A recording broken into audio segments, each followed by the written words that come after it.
there, I'm Anna Shoub, also known as the Hat Junkie, and I'm coming to you from my studio where I make hats in beautiful Lunenburg, Nova Scotia.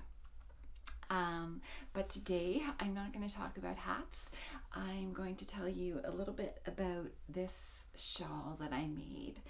I'm pretty proud of it, and let's see, the shawl is called the Midsummer Rose Shawl. Here's a picture, and it is in Laine Magazine, issue number 5 from this past summer. My sister-in-law brought me this beautiful magazine, which also can be found at our local knitting store, Mariner's Daughter Yarn. She brought it to me, and I opened to that shawl and I just couldn't stop looking at it. But I have to admit, I was ever so slightly intimidated because I started knitting 1 year and 1 week ago. But what the heck, I said, I'm just gonna give it a shot. And simultaneously, I have kind of been fascinated by natural dyeing. YouTube is just filled with all kinds of wonderful podcasts about dyes you can get from plants, and then somebody sent me a video of somebody dyeing with avocado pits and peel, and that is what I dyed this yarn in. It is Briggs & Little sport weight yarn, so very reasonably priced. I just bought the white, and I dyed it with mostly avocado pits. You need that for the pits have the tannins in them, so the color won't wash out. The tannin holds the color. Otherwise, you need a mordant if you're going to use other natural dyes, and a mordant is usually heavy metals like alum or chrome or iron that will hold the color in. But anyways, this I have done a little bit of that, but this is dyed with avocado, and then it just sat there on my shelf waiting for inspiration, and then along came Laine Magazine and the Midsummer Rose Shawl, and I knew it had to be. So the pattern calls for a fingering weight yarn, and not having a ton of knitting experience, I thought, well, I love a slightly heavier, more rustic yarn, which is what the Briggs & Little is. The sport weight is just a little bit thicker than a fingering weight. So I said, all right, I'll just substitute it. You know, what could go wrong? Well, little did I know, or I guess maybe I knew, and I just kind of put it out of my mind, that if you're going to use a heavier weight yarn, the whole thing's going to get bigger. Now, in this pattern, it does say, that you can adjust the amount of charts. So I thought, wow, people are even making it bigger. So if I just make it the way she's got it written there, it should be fine. So I used my sport weight, and somewhere maybe like a foot ago, I said, I think this is gonna be really big, and it's hard to judge because it's, when you're knitting something so humongous, it's all bunched up on the needles. And until it gets stretched out, you can't really see how big it is. So let me show you how big this thing is. I don't even think I can possibly fit this in the camera. Basically, when I blocked it, it took up a whole queen size bed.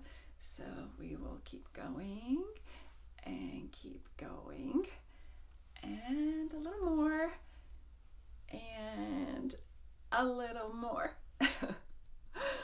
So when I was done, I was incredibly pleased, but also ever so slightly panicked that it was actually too big to wear.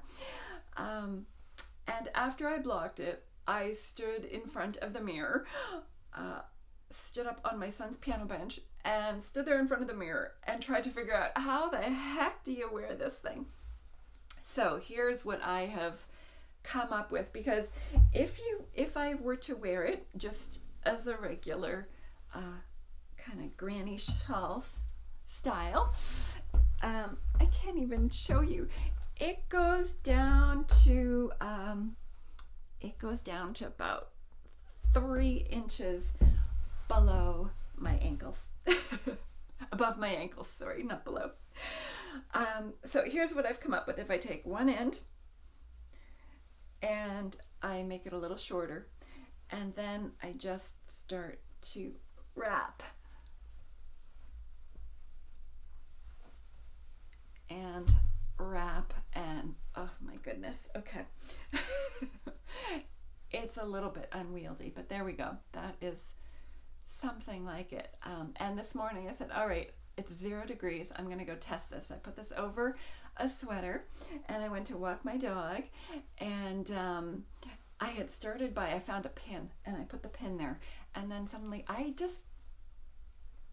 don't do well with high maintenance things. I'm kind of everything needs to be abusable to some degree in my life, or it doesn't get used.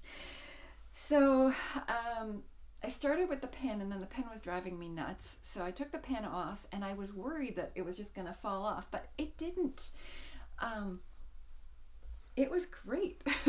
It was quite toasty warm at 0 degrees over a sweater.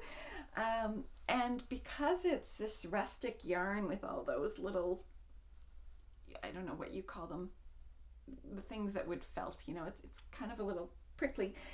It just clings to itself. So it was really kind of nice to wear. I don't know. I just, I found the way to wear it was to just go out into the real world and use it, and then just not be precious about it, and find out what I need to do. And so it's working. So I'm really, really proud. And I should say, I dyed, let's see, how much? Oh my God, it was like over 400 meters. So it's like about 430 yards or something per skein. I dyed 4 skeins. The pattern called for 1,500 yards. And I knew I'd go a little bit over using a heavier yarn, but I didn't think I would run out of my hand-dyed yarn after like 1,600 or 1,600 meters, something like that. So I ran down to Mariner's Daughter yarn, and I love the Lichen and Lace Rustic Heather, her hand-dyed yarn, and I happen to know it's the same base as the yarn that I dyed. So if you look at this edging, I think it's really quite pretty. There it is.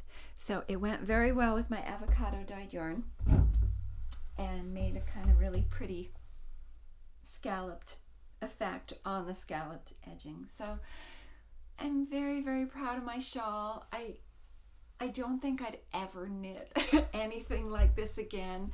But I'm so glad I did. It was a fun experience, sometimes a little bit stressful, because everything I knit, I seem to just want to go out of my comfort zone. I really should knit something incredibly simple, all stockinette stitch, just to give my brain a break. But I learned so much knitting it. I know how to do it now, and I know that if ever I'm going to substitute a heavier yarn for a lighter yarn, I should maybe adjust the pattern a little bit.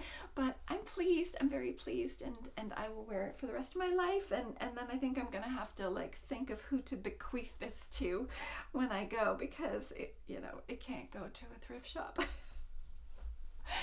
If you want me to leave this to you after I die, let me know. Okay, very proud of it, and I do recommend knitting it, but maybe try a fingering weight, or if you do this, take a few of the lace charts out of there. All right, bye-bye.